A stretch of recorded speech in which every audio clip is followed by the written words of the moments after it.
एक राज्य में एक गरीब राजा रहता था। पड़ोसी राज्य से युद्ध के बाद उसका राजसी खजाना खाली हो चुका था। धन संपत्ति के नाम पर उसके पास कुछ शेष नहीं था, मगर वह नेक दिल राजा था और प्रजा की खुशहाली के लिए कुछ भी करने को तैयार रहता था। प्रजा अपनी समस्या लेकर उसके पास आती, वह उन्हें ध्यान से सुनता और अपने सामर्थ्य अनुसार उनका निवारण करने का प्रयास करता। उसके दयालु और नेक स्वभाव के कारण प्रजा उससे बहुत प्रेम करती थी। लेकिन राजा को हमेशा इस बात का दुख था कि धन की कमी के कारण वह अपनी प्रजा के लिए ज़्यादा कुछ नहीं कर पाता। एक दिन उसके राज्य में एक साधु आया। लंबी यात्रा के कारण वह भूख प्यास से बेहाल हो चुका था और रास्ते के किनारे निढाल होकर बैठा हुआ था। उसी समय राजा रोज की तरह प्रजा की स्थिति जानने के लिए भ्रमण पर निकला।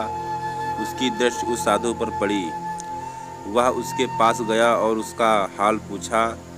साधु ने कहा उसे जोरों की भूख लगी है। राजा उसे अपने महल ले गया और उसे भोजन करवाया।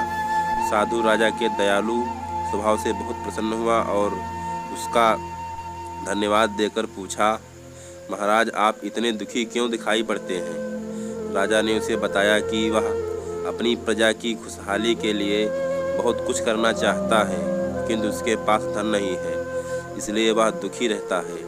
साधु ने उसे समझाते हुए कहा, महाराज आपके पास दयालुता और नेक नियत का सबसे बड़ा धन है जो आप अपनी प्रजा में बांटते हैं।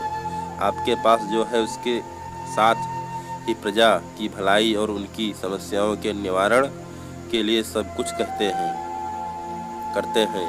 आपकी ये भावना आपको सबसे धनवान बनाती है, इसलिए आपकी प्रजा कमियों के बाद भी आपके राज्य में सदा प्रसन्न और खुशहाल रहती है। साधु के इन शब्दों का राजा पर गहरा असर हुआ।